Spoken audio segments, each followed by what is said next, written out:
Hi guys, I know आप कर रहे थे मेरा इंतजार to know the latest news and all the gossip, so why wait, get ready and let's start the programme. तो जैसा कि आप लोगों ने थंबनेल पे रीड कर लिया है, सतीश शाह का इंतकाल हुआ है, लेकिन इंतकाल उनका बहुत ही दर्दनाक और बहुत ही बुरा हुआ है।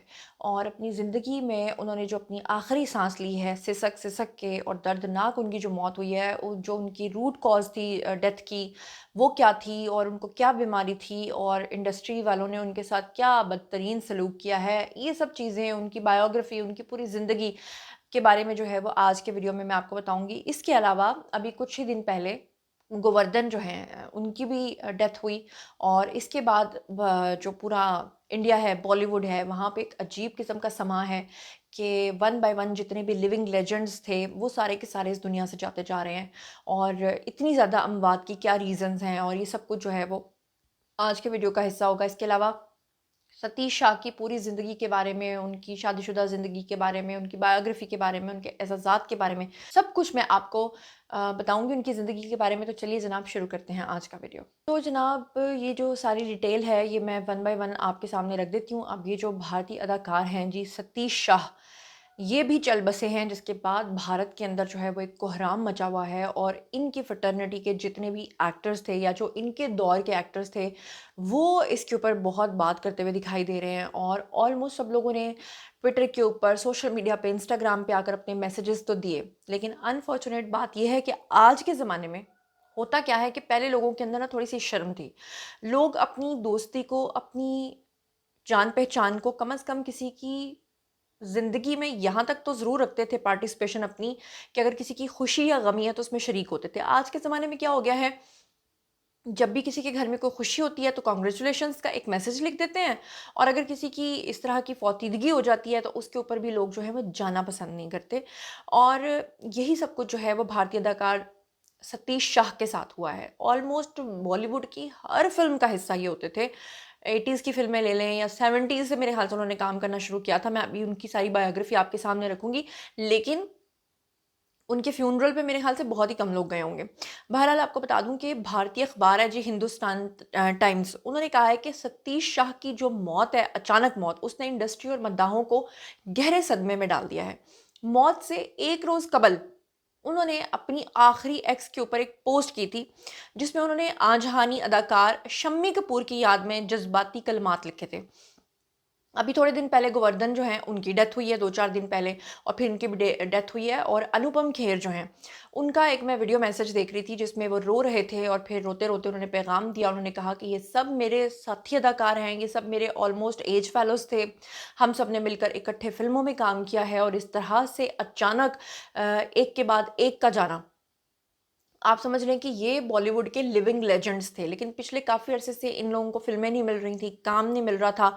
और फिर उसके बाद जो है, आपको बताऊँ कि जो अनुपम खेर हैं, उन्होंने तो जनाब ग्लासेस पहन लिए। उन्होंने कहा कि मैं इतना आपदीदा हो गया हूँ कि मैं लोगों को नहीं दिखाना चाहता अपने आंसू। बहरहाल अदाकार शम्मी कपूर की याद में जब इन्होंने अपनी आखिरी पोस्ट की थी, तो उसके बाद अचानक से पता नहीं उनको क्या हुआ कि सतीश शाह जो हैं वो खुद भी चल बसे और सार्फिन ने उनकी पोस्ट को शेयर करते हुए उन्हें खराज तहसीन भी पेश किया।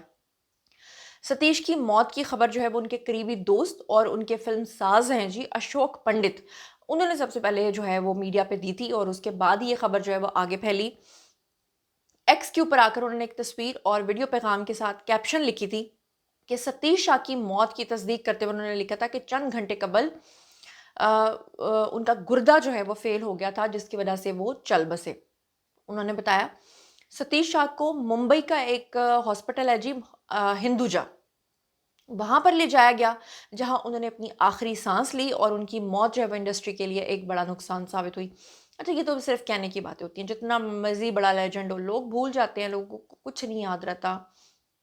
राजेश खन्ना को देखें, एक वक्त था कि लड़कियां उनकी गाड़ी के ऊपर से नहीं उतरती थी, गाड़ियों के ऊपर लिपस्टिक्स के पूरी गाड़ी पे निशान होते थे। और एक वो भी वक्त था कि राजेश खन्ना जो है वो बुढ़ापे में थे, और मुझे याद है कि उन्होंने एक ऑरेंज सा लिबास पहना हुआ था, ऑरेंज से उनके बाल थे, और वो एक अवार्ड लेने के लिए गए थे और वहाँ पे उन्होंने कुछ लंबी तकरीर कर दी। और वहाँ पे वो कुछ अशार बोल रहे थे और लोग जो हैं वो सुनना भी नहीं चाह रहे थे।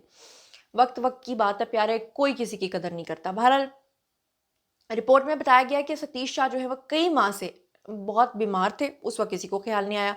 और उन्होंने वो शदीद गुर्दों की तकलीफ़ में थे, उनके डायलिसिस होते रहे, यहाँ तक कि उनको डॉक्टर्स ने गुर्दों की पैवंदकारी कराने का मशवरा दिया था, जो कि उन्होंने करवा भी ली थी। उस वक़्त किसी को याद नहीं आया कि हमारे लिविंग लेजेंड थे, कोई उनके घर जाता, कोई उनको पूछता। जब कोई मर जाता है, दुनिया से चला जाता है, फिर इस तरह की पोस्ट लगाना सब पे फ़र्ज़ हो जाता है। बहरहाल हुआ क्या कि जब उन्होंने अपनी गुर्दों की पैवंदकारी करवाई, तो वो बेचारे ठीक नहीं हो सके और फिर उसके बाद उसमें उनको इन्फेक्शन हो गया। इंतहाई दर्दनाक और सिसकती मौत के साथ वो इस दुनिया से गए हैं और मुंबई में उनका अपना घर था, जहाँ पे बाद में उनका जो डेड बॉडी है उसको पहुँचाया गया। अस्पताल मुंतकिल करने से पहले ही डॉक्टर्स ने बताया कि उनका इंतकाल हो चुका था, मतलब कि वो बड़ी बुरी हालत में थे जब उनके घर वाले उनको हॉस्पिटल लेकर गए थे। आपको बताऊँ कि इन्होंने जनाब 4 दिहाइयों पे मुहित यानी 40 साल इंडस्ट्री को दिए थे। अच्छा, मैं एक बात सोच रही थी कि हमारे लोग कितने बेहिस हैं कि जब श्रीदेवी की डेथ हुई थी तो कुछ लोगों को कुछ दिनों तक ख़्याल आया था, क्योंकि वो एक मेन लीड हीरोइन थी। अदरवाइज़ ये जितने भी इस तरह के एक्टर्स हैं जो कभी वालिद का किरदार अदा करते थे तो कोई वालदा का किरदार, कोई पूछता भी नहीं है। बहरहाल सतीश शाह ने भारतीय एंटरटेनमेंट इंडस्ट्री जो है उसमें अपनी वर्सटाइल अदाकारी से अपना एक मुनफरिद मकाम तो बनाया था। उन्होंने 1970 में एक फ़िल्म की थी भगवान पुरुष।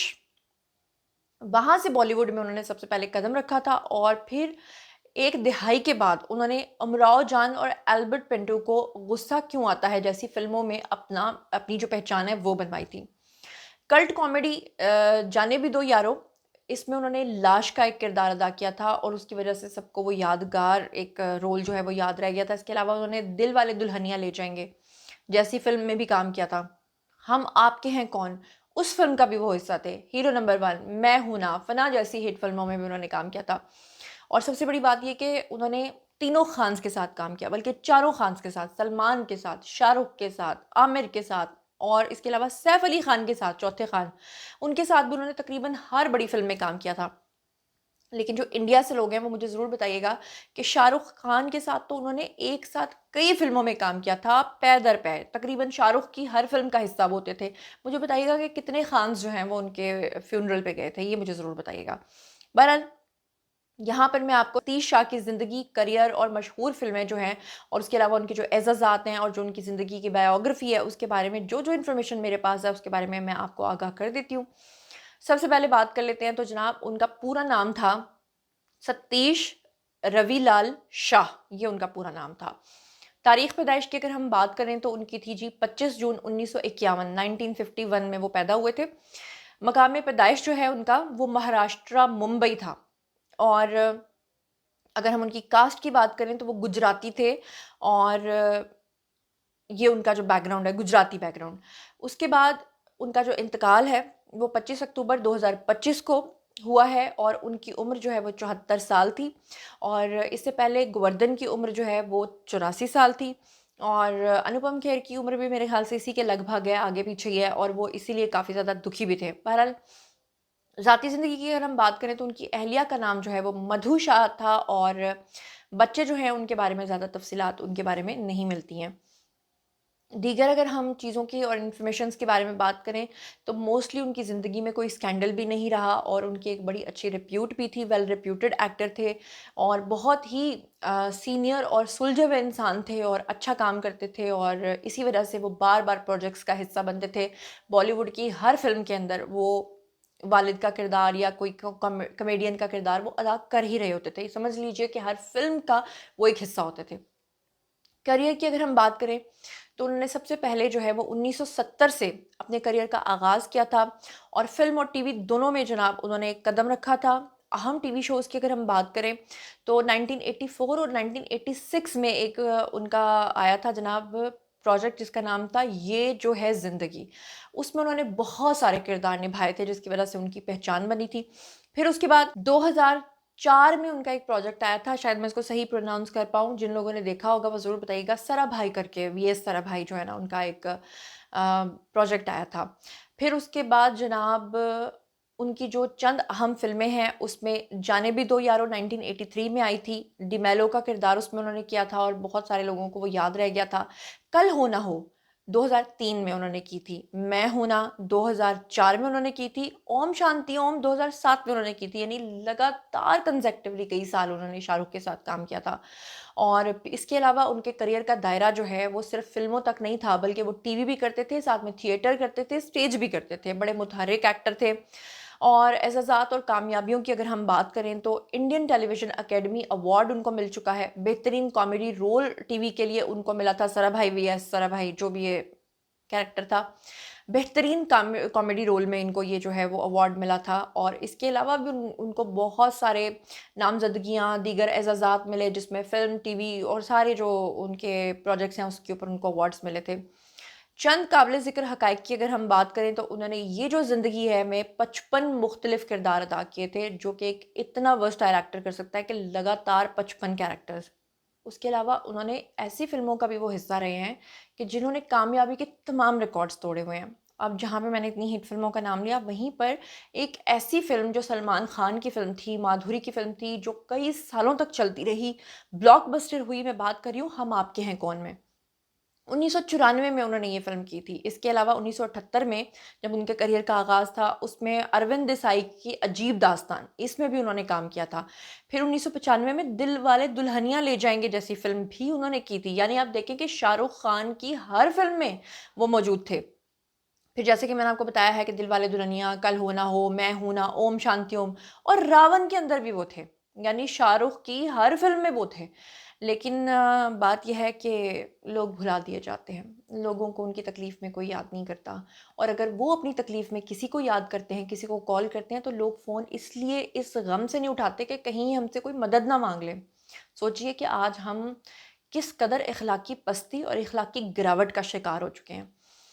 आज हम किसी को कॉल भी उस वक़्त करते हैं जब हमें उससे कोई काम होता है। बहरहाल जनाब, दुनिया ऐसी ही है और इन्हीं लोगों की, ये जो हमारे जेम थे, ये जो हमारे लिविंग लेजेंड्स थे, इनको जिनको हम अपने बचपन से फ़िल्मों में देखते आए और बड़े होते तक हम इस स्टेज पे पहुँच गए कि आज हम उन सब की अमवात देख रहे हैं।